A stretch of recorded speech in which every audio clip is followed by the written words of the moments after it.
നമ്മൾ ഇന്ന് പരിചയപ്പെടാൻ പോണത് പ്ലംബാഗോ ഓറിക്കുലേറ്റ എന്ന ഒരു പ്ലാന്റ് ആണ്. പ്ലംബാഗിനേഷ്യ ഫാമിലിയിൽപ്പെട്ട ഇതിനെ ബ്ലൂ പ്ലംബാഗോ, ക്രേപ്പ് പ്ലംബാഗോ എന്നൊക്കെ അറിയപ്പെടാറുണ്ട്. ഇതിലെ ഏറ്റവും രസകരമായ കാര്യം മലയാളത്തിൽ ഇതിൻ്റെ പേരാണ്. നീലക്കൊടുവേലി എന്ന് നമ്മൾ സെർച്ച് ചെയ്യുകയാണെങ്കിൽ വരുന്നത് ഈ സസ്യമാണ്. പുരാണങ്ങളിലെ ഒരു അത്ഭുത സസ്യമാണ് നീലക്കൊടുവേലി.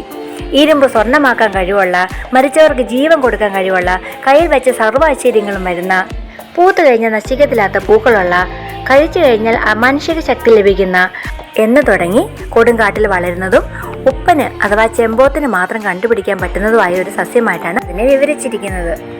നീലക്കൊടുവേലിയുടെ കമ്പുകൾ കിട്ടാൻ വേണ്ടി ആൾക്കാർ ഉപ്പന്റെ കൂടെടുത്ത് വെള്ളത്തിലിടാറുണ്ട്. ഒഴുക്കിനെതിരെ അത് നീന്തുകയാണെങ്കിൽ അത് നീലക്കൊടുവേലിയാണെന്നാണ് വിശ്വാസം. കോട്ടയം ജില്ലയിൽ ഇല്ലിക്കൽ സ്ഥിതി ചെയ്യുന്ന കുന്നിന്റെ മുകളിൽ ഒറിജിനൽ നീലക്കൊടുവേലി വളരുന്നുണ്ടെന്നാണ് വിശ്വാസം. അതുകൊണ്ട് തന്നെ ഇവിടെ നിന്ന് ഉത്ഭവിക്കുന്ന മീനച്ചിലാറിന് ഔഷധ ഗുണമുണ്ടെന്നും വിശ്വാസമുണ്ട്. എന്നാൽ നമ്മൾ ഈ കാണുന്ന പാവസസ്യത്തിന് ആ കഴിവുകളൊന്നുമില്ല. ഈ ചെടിയുടെ പ്രത്യേകത വർഷം മുഴുവനും ഇളം നീല പൂക്കൾ കൊലകൊലയായി ചെടി നിറച്ചുണ്ടാവും എന്നുള്ളതാണ്. സമ്മറിലാണ് ഏറ്റവും കൂടുതൽ പൂക്കൾ ഉണ്ടാകുക. ഇപ്പം മഴക്കാലമായതുകൊണ്ട് പൂക്കൾ കുറവാണ്. നല്ല വെയിലും മഴയത്തും ഒക്കെ നന്നായിട്ട് വളരുന്നൊരു ചെടിയാണിത്. കൊമ്പുകൾ കുത്തി വളരെ എളുപ്പം പ്രൊപ്പഗേറ്റ് ചെയ്യാവുന്ന ചെടിയുമാണ്. ഇതിൻ്റെ വേറൊരു വെറൈറ്റിയാണ് വൈറ്റ് കളർ പൂക്കൾ ഉണ്ടാകുന്നത്.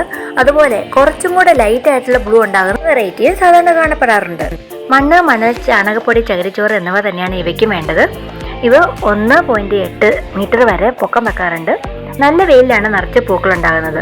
ഇതിൻ്റെ വേരുള്ളിടത്ത് എലികൾ വരില്ല എന്നൊരു വിശ്വാസമുണ്ട്. അതിനാൽ കൃഷിക്കാരൊക്കെ ഇതിനെ വേലിയായിട്ട് നടാറുണ്ട്. ഇതിൻ്റെ ഇലകളുടെ ഷേപ്പ് മൂലമാണ് ഇതിന് ഓറിക്കുലേറ്റ എന്ന പേര് വന്നത്. വിത്ത് ഇയേഴ്സ് എന്നാണ് അതിൻ്റെ അർത്ഥം. ഇതിൻ്റെ ഒരു കമ്പെടുത്ത് ചട്ടി നടുകയാണെങ്കിൽ 6 മാസം മുതൽ 1 വർഷം വരെ എടുക്കും ആ ചട്ടി നിറഞ്ഞ് പൂക്കളൊക്കെ നിറയാനായിട്ട്. എല്ലാവരും വാങ്ങി നടേണ്ട ലോ മെയിൻ്റെനൻസ് ഉള്ളൊരു ചെടിയാണിത്. അപ്പോൾ എല്ലാവർക്കും എൻ്റെ വീഡിയോ ഇഷ്ടപ്പെടുന്നു വിചാരിക്കുന്നു. നന്ദി, നമസ്കാരം.